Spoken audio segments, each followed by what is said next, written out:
In the vastness and vibrancy of Native American history, one figure stands as a shining beacon of bravery and resilience: Geronimo. Born into the Chiricahua Apache tribe in the 19th century, Geronimo's name would become synonymous with the unwavering spirit of resistance against overwhelming odds as the United States government stole and encroached on native lands. Geronimo's story is not just of a legendary warrior, but of a man who defied the tides of change that swept across the American Southwest during a tumultuous era. His tale is one of daring escapes, relentless battles, and a profound connection to the land he called home. But it is also a story of the price paid for that resistance, as his people faced the inexorable forces of change and displacement. As we delve into his life, his remarkable feats, and the enduring legacy he left behind, we uncover a narrative that speaks to the heart of the human spirit.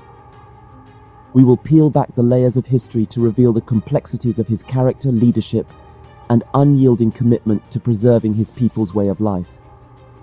We embark on a journey to recount the remarkable exploits of Geronimo, a man resolute in his quest to liberate his people from the shackles of Western oppression. However, before we continue with this video, we kindly invite you to like, subscribe, and turn on the notification button so you do not miss any future posts from the People Journals. Geronimo's birthplace was nestled within the Chiricahua Apache Band near Turkey Creek, a tributary of the Gila River in the modern-day state of New Mexico. It is essential to acknowledge that Mexico claimed this region during this time, although the Apache fiercely contested Mexico's territorial assertions. Within the Chiricahua Apache, Geronimo's grandfather, Mako, held the esteemed position of chief. Geronimo's family included 3 brothers and 4 sisters, and his birth name was Goyale, signifying the one who yawns in the eloquent Mescalero Chiricahua dialect of the Apache language. While Goyale was his given name, he would later become widely recognized as Geronimo among non-Apache communities, particularly during the turbulent era of the Apache Wars and his subsequent public appearances. Geronimo's upbringing was steeped in the rich tapestry of Apache traditions. Following the loss of his father, his mother guided him to reside with the Chihende, where he spent his formative years immersed in the teachings of his people. Geronimo took his vows of matrimony at 17 with a woman named Alope, a member of the Nedni Chiricahua band of Apache. Together, they brought 3 children into the world, marking the inception of a union that would see Geronimo take 9 wives throughout his lifetime.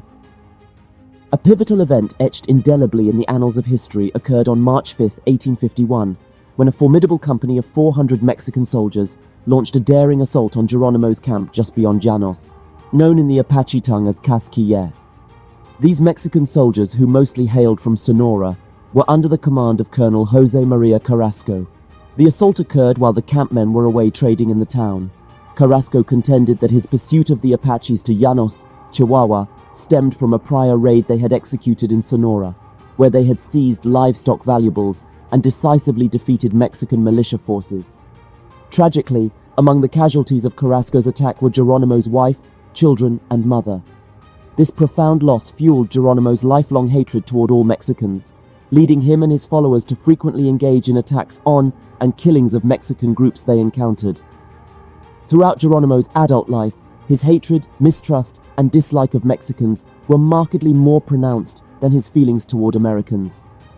As they are currently categorized, Apachean groups include the Western Apache, Chiricahua, Mescalero, Jicarilla, Lipan, and Plains Apache, formerly known as Kiowa Apache. The initial Apache raids on Sonora and Chihuahua occurred in the late 17th century. To counter these early Apache raids on Spanish settlements, presidios were established at Llanos in Chihuahua in 1685 and at Fronteras in 1690 in northeastern Sonora. This area was then part of the Opata territory. In 1835, Mexico instituted a bounty on Apache scalps, and 2 years later, Mangas Coloradas assumed the role of principal chief and war leader, initiating a series of raids against the Mexicans. The Apache raids on Mexican villages were frequent and brutal, leaving no region immune. Between 1820 and 1835 alone, approximately 5,000 Mexicans died in Apache raids, and 100 settlements were razed to the ground. Throughout decades of conflict between the Apache people, Mexicans, and the United States, raiding became deeply ingrained in Apache culture. It served strategic and economic purposes, often blurring the lines between raids for economic sustenance and acts of warfare. These raids ranged from the theft of livestock and other plunder to the capture, and at times, the torture and killing of victims. In response, Mexicans and Americans launched retaliatory attacks against the Apache, often marked by extreme violence and rarely limited to identified individual adult enemies, mirroring the Apache raiding tactics.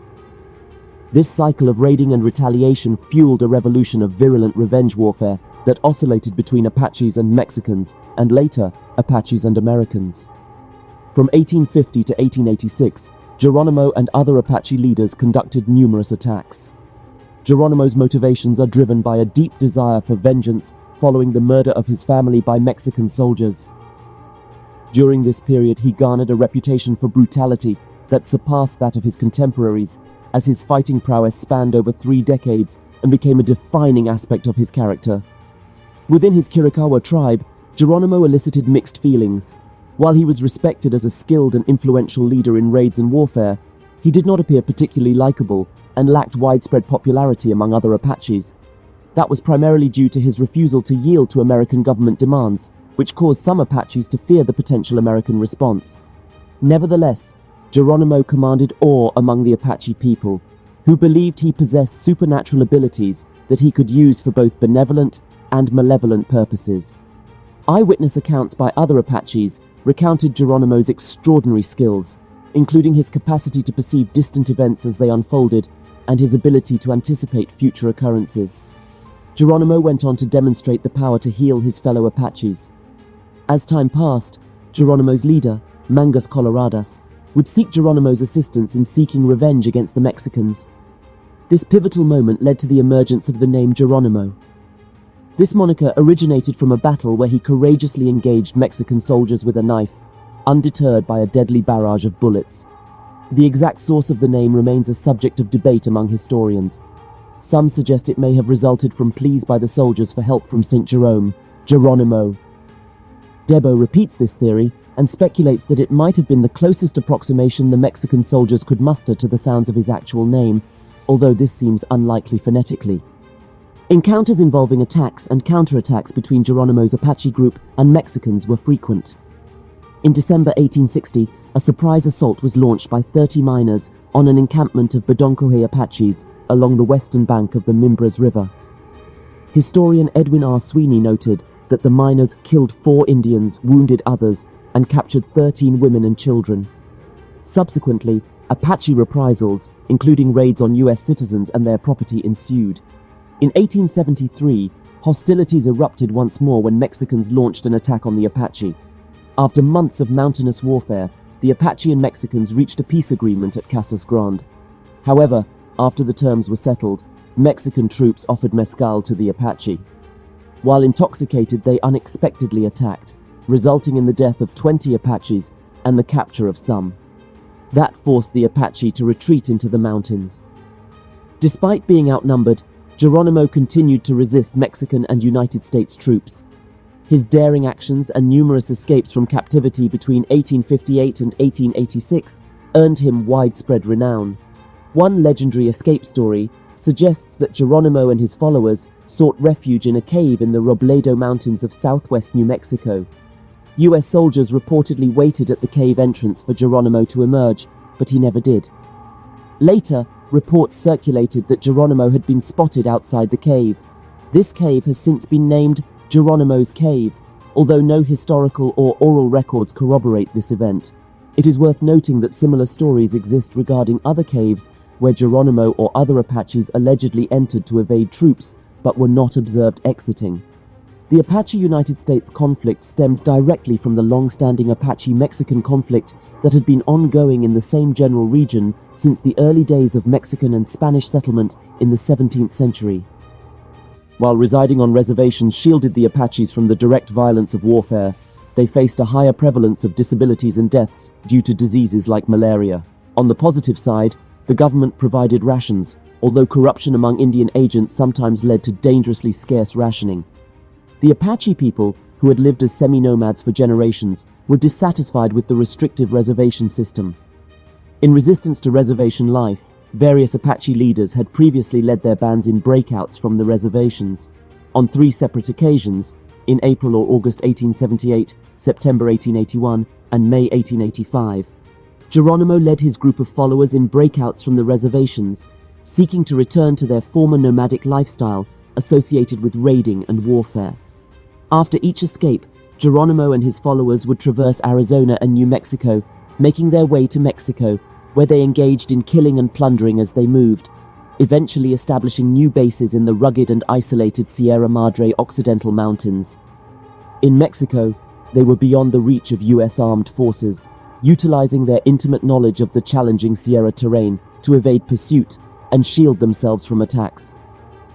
The Sierra Madre Mountains straddle the border between the Mexican states of Sonora and Chihuahua, offering the Apache easy access to raid and loot small villages, haciendas, wagon trains, worker camps, and travelers in both states. From Mexico, Apache bands also conducted surprise raids back into the United States, often to replenish their supplies of firearms and ammunition. The breakouts and the subsequent return to Apache raiding and warfare prompted both the Mexican army and local militias, as well as United States military forces, to actively pursue and make efforts to either eliminate or capture renegade Apache groups operating off-reservation, including Geronimo's band, wherever they could be located. Because the Mexican army and militia forces in Sonora and Chihuahua struggled to suppress the numerous Chiricahua bands taking refuge in the Sierra Madre Mountains, in 1883, Mexico granted permission to the United States to deploy troops into Mexican territory, allowing them to continue their pursuit of Geronimo's band and other Apache leader-led bands. On May 17, 1885, a group of Apache individuals, including Nana Mangus, the son of Mangus Coloradas, Chihuahua, Naiche, Geronimo, and their respective followers, departed from the San Carlos Reservation in Arizona following a display of force directed at the reservation's commanding officer, Britton Davis. General George Crook of the Department of Arizona responded by dispatching 2 military columns into Mexico.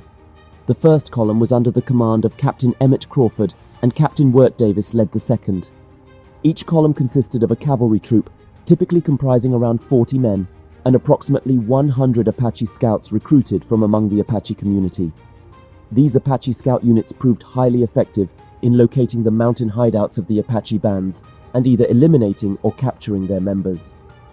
Geronimo's band found it profoundly disconcerting to realize that their fellow tribespeople had aided in identifying their hideouts.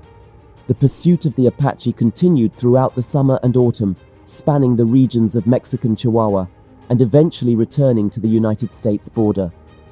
During this period, the Apache conducted persistent raids on settlements, resulting in the killing of other innocent Native Americans and civilians and the theft of horses. Over time, the relentless pursuit by Mexican and American forces wore down the resolve of Geronimo and similar Apache leaders. It led to gradual and irreplaceable attrition among the members of their bands, ultimately eroding their will to resist and culminating in their eventual surrender. General Crook faced mounting pressure from the government in Washington, prompting him to initiate a second expedition into Mexico. On January 9, 1886, Captain Crawford located Geronimo and his band. The Apache scouts, under Crawford's command, launched an attack the following morning, seizing the Apaches' herd of horses and their camp equipment. This unexpected setback left the Apaches disheartened, and they were willing to negotiate for surrender. However, before the negotiations could be finalized, Mexican troops arrived and mistakenly identified the Apache scouts as hostile Apaches. The Mexican government had accused these scouts of taking advantage of their position to steal, rob, and murder within Mexican territory.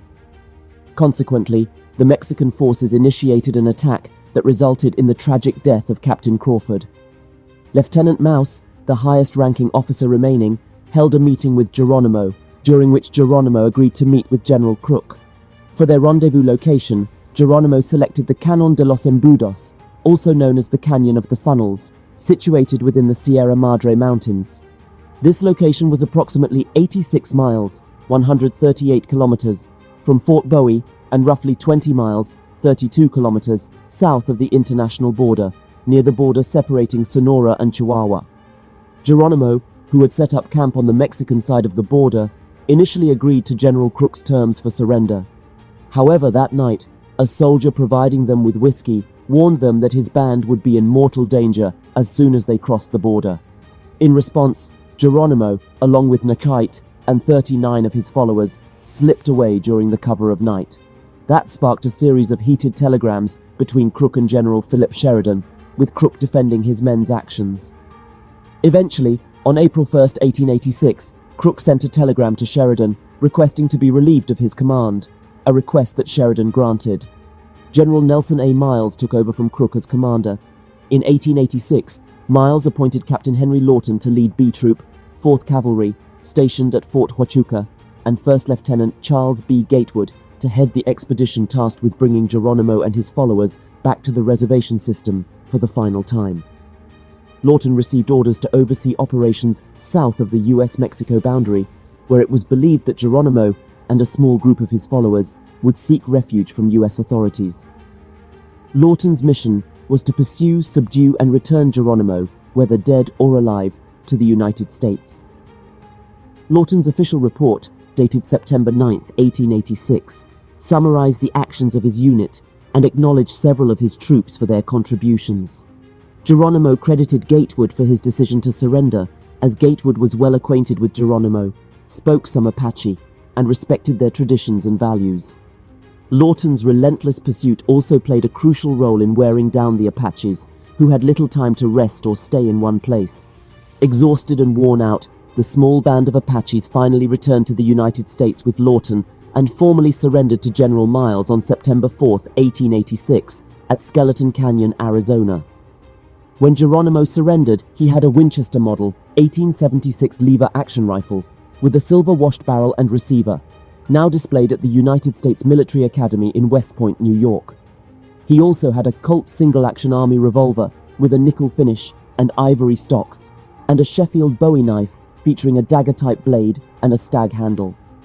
This knife was crafted by George Wostenholm and housed in an ornate silver-studded holster and cartridge belt. The revolver, rig, and knife are on display at the Fort Sill Museum. The question of whether Geronimo surrendered unconditionally remains a topic of debate. Geronimo consistently maintained in his memoirs that his people who surrendered had been deceived, and he argued that his surrender as a war prisoner, witnessed by uncontested observers, notably General Stanley, was conditional. In contrast, General Oliver O. Howard, chief of the U.S. Army Division of the Pacific, contended that Geronimo's surrender was accepted as a dangerous outlaw without conditions. Geronimo and his fellow Apaches, including the Apache Scouts, who had assisted the army in tracking him down, were transported as prisoners to Fort Sam Houston in San Antonio, Texas. They were held at this location for approximately 6 weeks before being relocated to Fort Pickens in Pensacola, Florida. Meanwhile, Geronimo's family was sent to Fort Marion, Castillo de San Marcos in St. Augustine, Florida. This swift action by the army prevented Arizona's civil authorities from intervening to arrest and prosecute Geronimo for the deaths of numerous Americans who had been killed during the decades of raiding. Local businessmen came up with the idea of showcasing Geronimo as a tourist attraction, allowing hundreds of visitors daily to glimpse the bloodthirsty Indian in his cell. During their time as prisoners of war in Florida, the government transferred numerous children from their Arizona reservation to the Carlisle Indian Industrial School in Pennsylvania. Sadly, over a third of these students rapidly succumbed to tuberculosis, their deaths resembling the devastation of a plague, as detailed in the Post's accounts. The Chiricahuas remained at Fort Pickens until 1888, when they were moved again to Mount Vernon Barracks in Alabama. Here, they were reunited with their families. However, after a quarter of the population perished due to tuberculosis, the Chiricahuas, including Geronimo, were relocated to Fort Sill, Oklahoma, in 1894. They established villages scattered around the post based on kinship groups. Like other Apaches, Geronimo was allocated a plot of land where he engaged in farming activities. During the train journey to Fort Sill, many tourists sought mementos of Geronimo, and he would sell them buttons cut from his shirt or hats taken from his head for 25 cents each. As the train made stops along the way, Geronimo would purchase more buttons to sew on and more hats to sell. In 1898, Geronimo was part of a Chiricahua delegation from Fort Sill that traveled to the Trans-Mississippi International Exposition held in Omaha, Nebraska. Previous newspaper accounts of the Apache Wars had already left a strong impression on the public regarding Geronimo's name and exploits, and in Omaha, he became a major attraction. The Omaha Exposition elevated Geronimo to celebrity status, and from then on, he was sought after as an attraction at fairs of various sizes. The two most prominent were the Pan American Exposition in Buffalo, New York, in 1901, and the St. Louis World's Fair in 1904.